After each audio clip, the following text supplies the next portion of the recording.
TV 24 news ವಾಹಿನಿಗೆ ಸ್ವಾಗತ. ರಂಜಾನ್ ಹಬ್ಬದ ದಿನದಂದೇ ಕೇಂದ್ರ ಸರ್ಕಾರದ ವಿರುದ್ಧ ಮುಸ್ಲಿಮರು ಕಿಡಿಕಾರಿದ್ದಾರೆ. ಕೇಂದ್ರ ಸರ್ಕಾರದ ಹೊಸ ವಕ್ಫ್ ಕಾಯ್ದೆ ಖಂಡಿಸಿದ್ದಾರೆ ಗಡಿನಾಡ ಮುಸ್ಲಿಮರು. ವಕ್ಫ್ ಆಸ್ತಿ ದಾನವಾಗಿ ಬಂದಿರುವಂತಹ ಆಸ್ತಿಯಾಗಿದೆ. ಕೇಂದ್ರ ಸರ್ಕಾರ ವಕ್ಫ್ ಆಸ್ತಿ ಮೇಲೆ ಕಣ್ಣಾಗಿದೆ.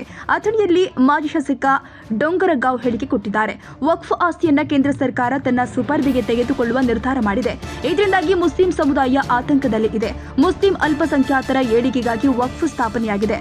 ವಕ್ಫ್ ಹೊಸ ಕಾಯ್ದೆ ತರುವಾಗ ಪಿಎಂ ಮೋದಿ ಸೂಕ್ಷ್ಮವಾಗಿ ವಿಚಾರ ಮಾಡಬೇಕು ಅಂತ ಮುಸ್ಲಿಂ ಮುಖಂಡ ಹಾಗೂ ಮಾಜಿ ಶಾಸಕ ಡೊಂಗರಗಾಂವ್ ಸಲಹೆ ಕೊಟ್ಟಿದ್ದಾರೆ.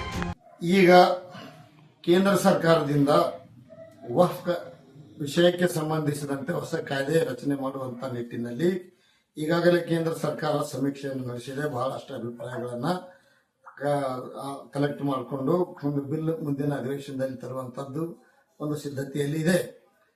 ಈಗ ಇವತ್ತಿನ ದಿವಸ ಪವಿತ್ರ ರಂಜಾನ್ ಹಬ್ಬ ಆಚರಣೆ ಮಾಡುವಂತ ಸಂದರ್ಭದಲ್ಲಿ ನಾವು ನೋಡಿದ್ವಿ, ಎಲ್ಲ ಮುಸ್ಲಿಂ ಸಮಾಜದ ಬಂಧುಗಳು ಆತಂಕದಲ್ಲಿದ್ದಾರ.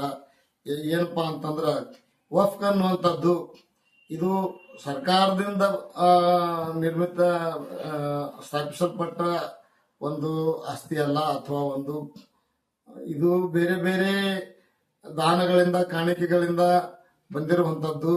ಈ ವಕ್ಫ್ ಆಸ್ತಿ ಇವತ್ತು ಅಲ್ಪಸಂಖ್ಯಾತರ ಏಳಿಗೆಗಾಗಿ ವಿಶೇಷವಾಗಿ ಸಾಚಾರ್ ಕಮಿಷನ್ ವರದಿ ಪ್ರಕಾರ ನಾವು ಇವತ್ತಿನ ತನಕನೂ ಸಹಿತ ಸಾಮಾಜಿಕವಾಗಿ, ಆರ್ಥಿಕವಾಗಿ, ಶೈಕ್ಷಣಿಕವಾಗಿ ಅತ್ಯಂತ ಹಿಂದುಳಿದ ಸಮಾಜ ಅಲ್ಪಸಂಖ್ಯಾತ ಮುಸ್ಲಿಂ ಸಮಾಜ ಇರುವುದರಿಂದ ಈ ಸಮಾಜದ ಏಳಿಗೆಗಾಗಿ ಆ ವಕ್ಫ್ ಇರುವುದು.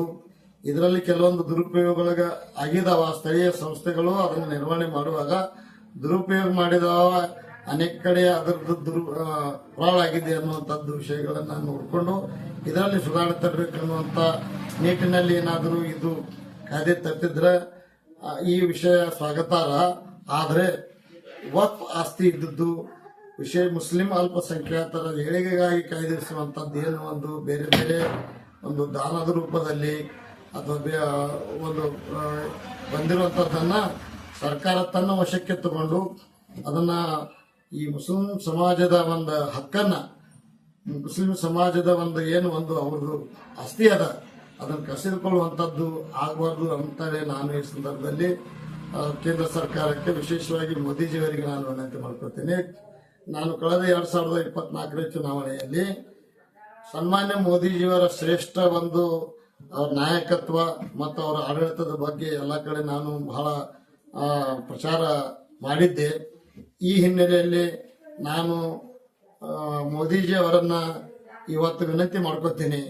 ನಾನು ಸಹಿತ ಒಬ್ಬ ನಿಮ್ಮ ಬೆಂಬಲಿಗನಾಗಿದ್ದು ನಿಮ್ಮ ಪಕ್ಷಕ್ಕೆ ಅಥವಾ ಈ NDA ಪಕ್ಷಕ್ಕೆ ನಾವು ಬೆಂಬಲ ಕೊಟ್ಟು 3ನೇ ಸಲ ತಾವು ಪ್ರಧಾನಮಂತ್ರಿ ಆಗುವ ನಿಟ್ಟಿನಲ್ಲಿ ಏನ್ ನಾವು ಕೆಲಸ ಮಾಡಿದೀವಿ. ನಮ್ದು ಒಂದು ವಿನಂತಿ ಅದ. ಈ ಒಂದು ಬಿಲ್ ತರುವಾಗ, ಕಾಯ್ದೆಯನ್ನು ತರುವಾಗ ಸ್ವಲ್ಪ ಇದರ ಬಗ್ಗೆ ಸೂಕ್ಷ್ಮವಾಗಿ ವಿಚಾರ ಮಾಡಿಕೊಂಡು ಇವತ್ತು ಅಲ್ಪಸಂಖ್ಯಾತ ಸಮುದಾಯದ ಹಿತರಕ್ಷಣೆ ಕಾಪಾಡಬೇಕು. ಆ ಅಲ್ಪಸಂಖ್ಯಾತರ ಸಮಾಜದ ಏಳಿಗೆ ಸಹಿತ ಇದರಲ್ಲಿ ಒಳಗೊಂಡಿರುವಂತದ್ದನ್ನ ಇದರ ಬಗ್ಗೆ ವಿಚಾರ ಮಾಡಬೇಕು ಅಂತೇಳಿ ನಾನು ಈ ಸಂದರ್ಭದಲ್ಲಿ ಒತ್ತಾಯ ಮಾಡ್ತೇನೆ. ಕನ್ನಡಿಗರ ಮೆಚ್ಚಿನ ನಿಮ್ಮ ಟಿವಿ 24 ಕನ್ನಡ ನ್ಯೂಸ್ ವಾಹಿನಿ ಇದೀಗ ಟಿವಿಯಲ್ಲಿ ಲಭ್ಯ.